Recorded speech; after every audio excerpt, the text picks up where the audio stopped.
Seguidamente me corresponde presentar a la doctora Mariana del Carmen Gandolfo Yontop. Ella es abogada por la Universidad de Lima y cuenta con un diploma de especialización de solución de controversias de la citada Casa de Estudios. Actualmente es asociada del estudio Aguado y Ruiz. Se especializa en el área de Derecho Civil Patrimonial, Derecho Procesal Civil y Arbitraje. Hablará de las reflexiones sobre la extinción de la propiedad en el Código Civil peruano. Adelante, doctora Bernal.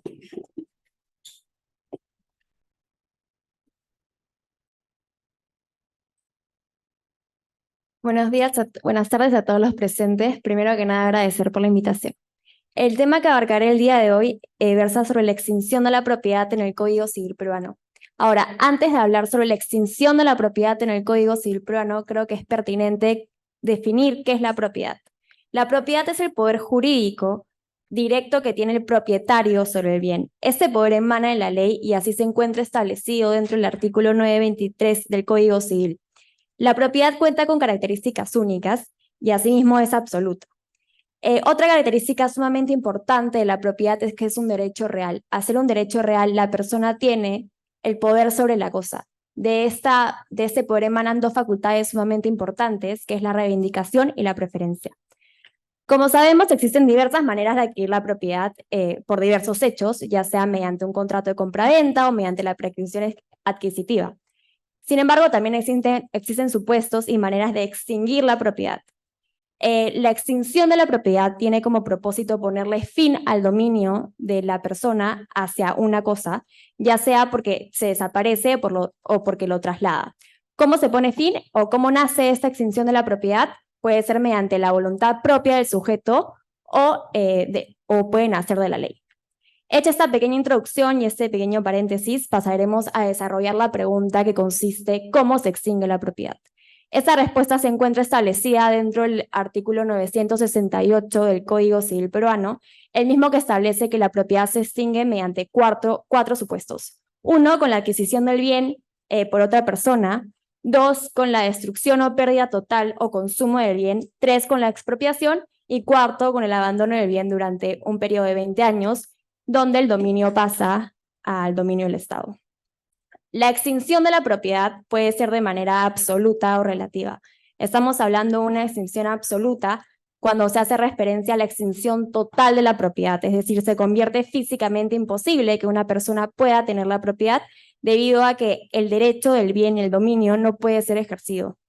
Mientras que la extinción relativa de la propiedad es en base a la esfera del titular, o mejor dicho, ex titular, pues el derecho va a pasar a dominio de otra persona, es decir, a la esfera de un tercero. El ejemplo más claro en este caso y sencillo es, por ejemplo, una compraventa. Ahora, la extinción se puede ver de diversas maneras, como mencioné anteriormente, puede ser voluntaria o involuntaria. Será voluntaria cuando la persona, el titular, quiera deshacerse de su esfera patrimonial del bien, como por ejemplo, nuevamente en una compraventa, y será involuntaria cuando la extinción de la propiedad va a ser ajeno al dominio o a la esfera del propietario, o cuando la ley lo establece. Este principio y los supuestos de la extinción de la propiedad en principio es aplicable tanto a bienes inmuebles como a bienes muebles. Ahora, sobre el punto 1 de la adquisición de la propiedad por otra persona, se trata de una extinción de la propiedad, como mencioné anteriormente, en la esfera del titular como consecuencia de que un tercero adquiere la titularidad del bien. Para ejemplificar lo dicho, nos remitimos nuevamente a un contrato de compraventa en donde el titular 1 transfiere la propiedad al titular 2. En este caso, surge la pregunta, ¿realmente se extingue la propiedad o se está extinguiendo la propiedad de forma relativa? Porque el titular 1 va a dejar de ser propietario, pero en sí la propiedad sigue existiendo, solamente que va a pasar a la esfera y al dominio de otro sujeto. Es claro, y tenemos que tener claro, que no se puede equiparar el concepto de transmisión con el concepto de enajenación, porque la adquisición de la propiedad por otra persona no solamente se va a dar en un supuesto de compraventa, sino también puede ser en otros supuestos como por ejemplo la prescripción adquisitiva. El segundo inciso nos va a hablar, o el segundo supuesto nos habla de la destrucción o pérdida del bien. Acá tenemos dos cosas distintas. La destrucción vendría a ser el perecimiento del bien, es decir, el consumo total del mismo.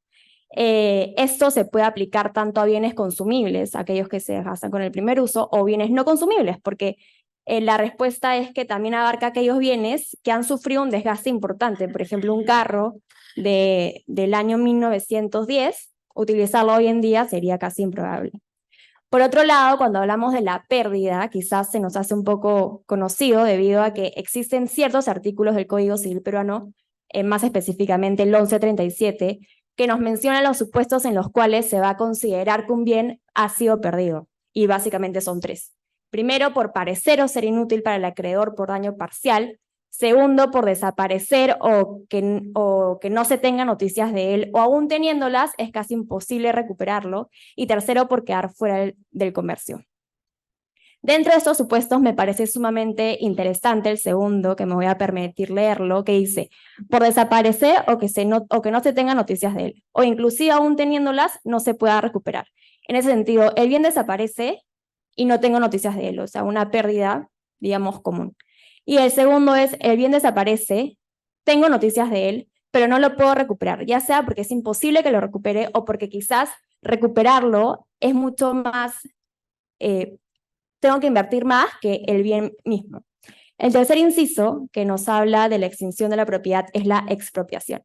Como sabemos, la Constitución establece que nadie puede ser privado de su propiedad como una regla general. Sin embargo, existe una excepción, y en ese caso vendría a ser la seguridad nacional o la necesidad pública. Este inciso nos remite inmediatamente a lo regulado dentro del artículo del Decreto Legislativo 1192 y sus modificatorias. En este caso, dentro del artículo 4, más específicamente, numeral 4.4, se encuentran establecidos puntos sumamente interesantes y relevantes que debemos de tener en cuenta cuando hablamos de la expropiación. El primero es que definir qué es la expropiación. La expropiación vendría a ser la transferencia forzosa de la propiedad sustentada en una necesidad pública o una seguridad nacional. Esta transferencia forzosa que tiene su sustento en la necesidad pública o seguridad nacional tiene que ser autorizada de manera expresa por la ley y debe ser a favor del Estado. Ahora, cuando la persona vaya a ser privada de su propiedad, no solamente basta con que tenga una necesidad pública y sea autorizado por ley, sino que tiene que recibir una indemnización que es conocida como la indemnización justipreciada, la cual se encuentra definida dentro de este decreto legislativo que les mencioné anteriormente, y nos dice que está compuesta por el valor comercial del inmueble y el eventual perjuicio que va a causar esta transferencia forzosa de la propiedad. El cuarto y último supuesto de la extinción de la propiedad es el abandono. El abandono es equiparado o es definido como el acto material de no poseer. Ahora, no solamente basta con el abandono del bien, sino que tiene que transcurrir un periodo de tiempo, y el Código Civil nos dice que son 20 años. ¿Y qué pasa si transcurre este supuesto de hecho, que vendría a ser el abandono del bien en un periodo de 20 años? La consecuencia jurídica es que en primera instancia el bien pasa a dominio del Estado. Ahora, digo en primera instancia porque puede existir un sujeto que esté poseyendo el bien con ánimo de propietario. Si esto existe, entonces se va a tener que aplicar y nos vamos a tener que remitir a lo que establece el Código Civil en el artículo 951 y 952. Vamos a tener que analizar si realmente se cumple con la prescripción y demás requisitos legales que se necesitan para ellos. Y entonces habrá que analizar si posee o no la transferencia del dominio del Estado. Finalmente, llegando a la conclusión de la presente exposición, llegamos que la propiedad es un derecho real de excelencia, y así como hay métodos y el Código Civil regula ciertos métodos para adquirir la propiedad, también existen supuestos que van a extinguir la misma. El Código Civil en específico establece 4 supuestos de extinción de la propiedad, los cuales pueden ser ya sea una extinción absoluta de la propiedad, es decir, que la propiedad ya no puede ser transferida a ningún tercero porque ya no existe, o la extinción relativa de la misma. O sea que solamente la extinción va a ser en la esfera del ex titular y va a pasar a un tercero.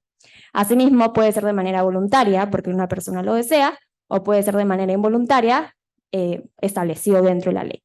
Con eso finalizo. Muchas gracias.